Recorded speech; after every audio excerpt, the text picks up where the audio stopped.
इसके रिव्यू के बाद अब हम समझेंगे इसके प्रोग्राम्स। इसमें दो मोड हैं स्टार्टिंग में, एक एडिट मोड, एक व्यू मोड। व्यू मोड में सारे सेटिंग्स को ये शो करता है। एडिट मोड में हम एडिट कर सकते हैं सारी चीज़ें, जैसे कि अपना डीजी का current, DG parameter, main parameter, cycle, set pin, मिसकलेशन, एनर्जी क्लीन एक्सेट्रा। इसके लिए मास्टर पासवर्ड लगता है फर्स्ट टाइम, जिसके लिए हम मास्टर पासवर्ड के लिए हमें कांटेक्ट करना पड़ता है इसके दिए हुए नंबर पर। मैं दिखाता हूँ, ये note for master password please contact customer care interaction centre on toll free number और ईमेल। तो इस नंबर पे कॉल करके या ईमेल करके इसका मास्टर पासवर्ड हमें जानना पड़ेगा। उसके बाद ही हम इस पे करेंट लिमिट सेट कर सकते हैं। और बाय डिफ़ॉल्ट इस पर पासवर्ड डिसेबल आता है, जैसे यहाँ लिखा हुआ है। यहाँ 5 से 30 सेकंड के बीच सेटेबल होता है, जो अपने डीजी ऑन टाइम है। ओवरलोड वार्निंग साइकिल 10 टाइम्स है। Warning cut off time 6 second का है। अंडर वोल्टेज 180 से 210 का है और ओवर वोल्टेज 250 से 280 वोल्ट का है। डीजी आउटपुट सप्लाई टीपीएन और एसपीएन सेटेबल होता है, जिस पे टीपीएन सेटेड आता है। सिंगल फेज प्रोटेक्शन सिस्टम है। करेंट ट्रिपिंग मेथड है जो एवरेज पर सेट है। यहाँ ओवरलोड और अंडरलोड दोनों ही डिसेबल आता है।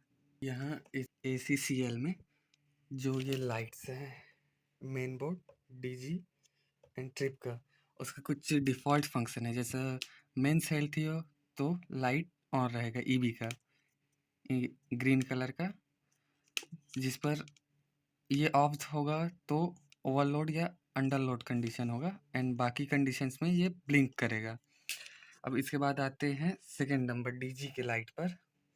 तो ये करेगा कि अगर जनरेटर का सप्लाई हेल्दी है तो ऑन होगा, और ओवरलोड या अंडरलोड वोल्टेज होता है तो ये ऑफ हो जाएगा एंड अदर कंडीशन में ब्लिंक करेगा। ये ट्रिप लाइट जो रेड कलर का है, due to overload red light on रहेगा।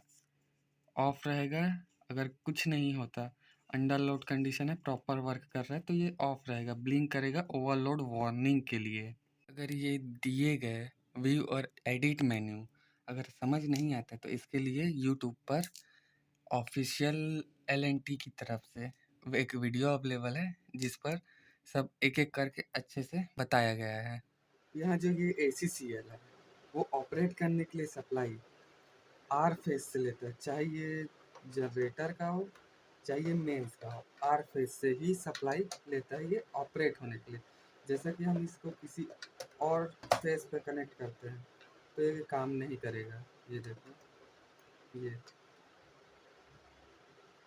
किसी और फेज पर ये काम नहीं करता सिवाय आर फेज के होने पर। तो अब ये ऑन करते हैं, अब ऑन हो गया, डीजी का लाइट ब्लिंक कर रहा है, TPN पर सेट है, ये ऑन हो गया। अगर हम सिंगल फेज का जनरेटर इस पर यूज़ करते हैं तो हमें तीनों RYB तीनों को ऐसे एक तार से शॉर्ट करना पड़ेगा।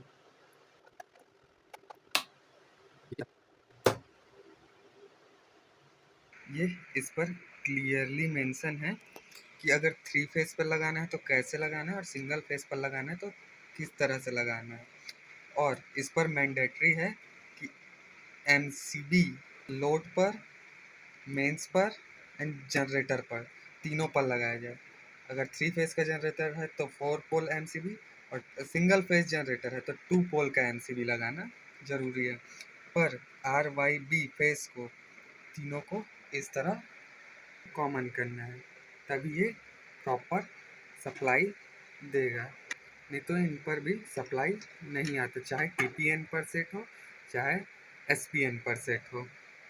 ये ACCL अगर हम यूज़ करते हैं कहीं पर तो इस पर जनरेटर के लिए auto on and auto cut off system available नहीं है, जिसके लिए मैं यूज़ करूँगा इस रिले का ये PLA रिले है, MPC 2C 240A 6 एम्पियर।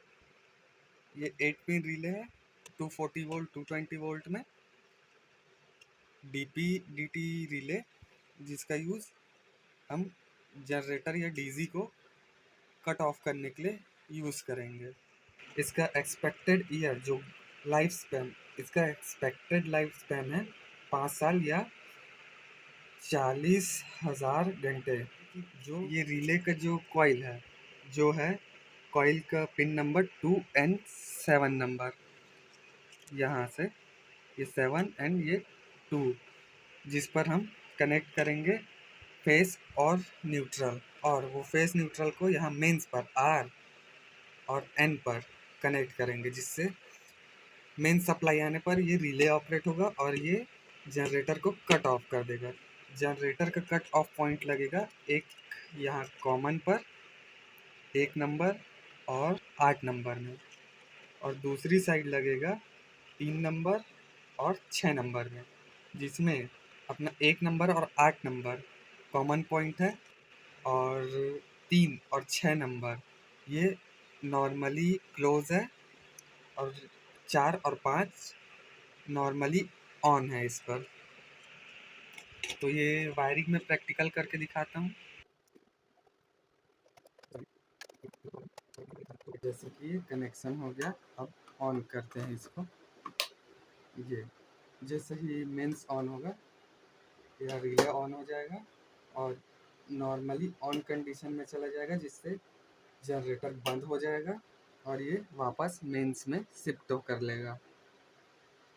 तो ये ACCL इंस्टॉल होने के बाद अब हमें generator auto cut off relay लगाना है। तो उसके लिए हम करेंगे ये जो 2 सप्लाई दिख रहा है, एक R और एक ये ग्रीन कलर का जो न्यूट्रल है, जो यहाँ इस केस में न्यूट्रल है, वहाँ से ये एक ऐसा तार ले लिया है मैंने कुछ दूर तक का ये, और यहाँ से ये फेस न्यूट्रल लेंगे और ये रिले के कॉइल पॉइंट पे जाएगा। जनरेटर ऑन करता हूँ, ये चोक देना है, जनरेटर को यहाँ सेल्फ लगाना है, उसके बाद ये चोक हटा देना है। अब ये लाइट ऑटोमेटिक ऑन हो जाएगा थोड़ी देर में। ये अब ये ऑन हो गया ऑटोमेटिक। यहाँ डीजी का लाइट ऑन हो गया है, यहाँ लोड भी शो कर रहा है, बाकी डिटेल्स भी शो कर रहा है कि कितना लोड है, कितना एम्पियर लेता है, पावर फैक्टर, वोल्टेज, करंट सब शो करता है। ये यूनिट भी कंजप्शन भी बताता है। ये अपना वोल्टेज है, ये एम्पियर शो कर रहा है कि कितना एम्पियर ले रहा है अभी। ये पावर फैक्टर है इस जनरेटर का जो शो कर रहा है, ये फ्रीक्वेंसी शो कर रहा है। अब ये बता रहा है फेस वोल्टेज जो जनरेटर दे रहा है, फेस वाई का वोल्टेज और ये बी का वोल्टेज, 3 फेस है R Y B, ये तीनों का बता रहा है, क्योंकि यहाँ हम लोग ये एक कॉमन किए हैं इसलिए एक ही दिखा रहा है। ये लोड दिखा रहा है, पर फेस लोड दिखा रहा है, यहाँ R पर 660 वाट का लोड दिखा रहा है। बाकी ये ऑटोमेटिक अपने आप अप डाउन सीक्वेंस वाइज चलते रहता है, जैसा कि अभी जनरेटर में यह ली रहा है। पर अब चेक करते हैं कि लाइन आने के कंडीशन में क्या होगा।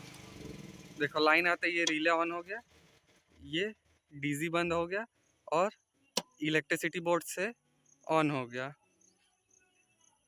ये